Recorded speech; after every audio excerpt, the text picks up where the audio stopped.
கிச்சன்லேருந்து சிறுகிழங்கு மசாலா காய் பண்ணி காமிக்க போகிறேன். வாங்க எப்படி செய்யலான்னு பார்க்கலாம். சிறுகிழங்குன்றது இப்படி தான் இருக்கும் பார்த்துக்கோங்க. ரொம்ப பேத்துக்கு தெரியலைன்றாங்க. இந்த மாதிரி தான் இருக்கும். இப்படி தண்ணியில் போட்டு தோல் இப்படி கூட எடுக்கலாம். நம்ம இந்த மாதிரி இப்படி கைனால் தேய்ச்சாலே தோல் வந்துடும். இந்த மாதிரி உங்களுக்கு நான் நல்லா தோலை எடுத்துட்டு காமிக்கிறேன். இப்படி தான் இருக்கும் சிறுகிழங்கு. நான் ஒரு 1/4 கிலோ கிழங்கு எடுத்திருக்கேன். நல்லா சிறுகிழங்கு தோலெல்லாம் எடுத்து வச்சுருக்கேன் பாருங்கள், தண்ணியில் போட்டு. அடுத்து நல்லா 4-5 தடவை கழுவி எடுத்துடணும். எடுத்துட்டு இது ஒன்று 4ஆக நறுக்கணும்.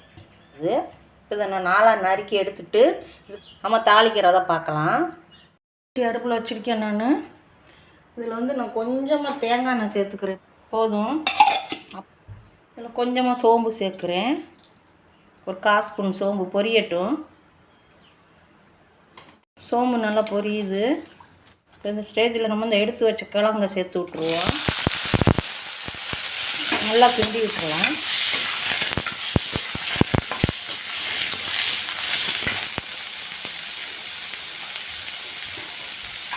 நல்லா கிண்டி விட்டுருவோம். இதில் ஒரு 1/2 ஸ்பூன் மஞ்சள் பொடி போட்டுக்கிடுவோம். நம்ம மஞ்சள் பொடி போட்டிருக்கேன். ஒரு 1/2 ஸ்பூன் காஷ்மீர் சில்லி பொடி போட்டிருக்கேன். இது நல்லா வதக்கி விட்டுருவோம்.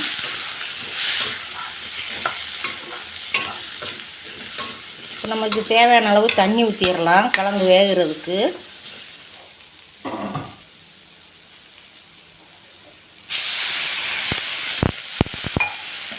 நான் 1 கிளாஸ் தண்ணி ஊற்றிருக்கேன்.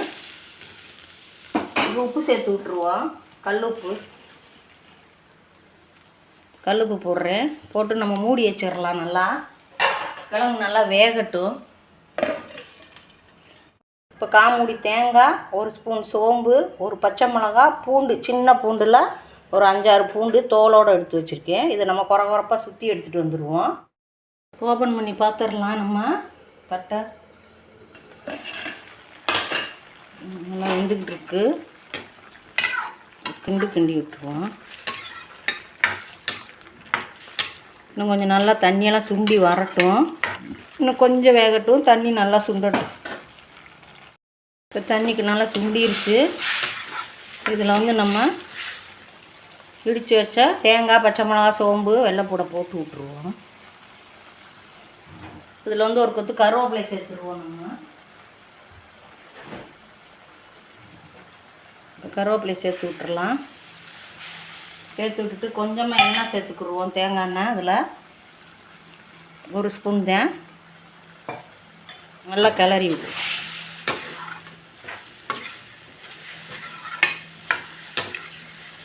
இப்போ நல்லா அடுப்பை ஃபுல்லாக குறைச்சிட்டு ஒரு 2 நிமிஷம் மூடி வச்சிடலாம். பண்ணி பார்க்கலாம். நல்லா மணக்க சிறுகிழங்கு பொரியல் ரெடி ஆயிடுச்சு. ஒரே 1 நிமிஷம் இருக்கட்டும். அப்படியே மூட வேண்டாம். தட்டை போட்டு இப்போல்லாம் கரெக்டாக இருக்குது. இப்போ நான் அடுப்பு ஆஃப் பண்ணிட்டேன்.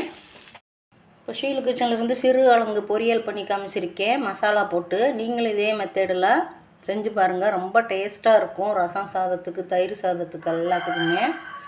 ஷீலு கிச்சனுக்கு லைக் பண்ணுங்கள், ஷேர் பண்ணுங்கள், சப்போர்ட் பண்ணுங்கள். நன்றி.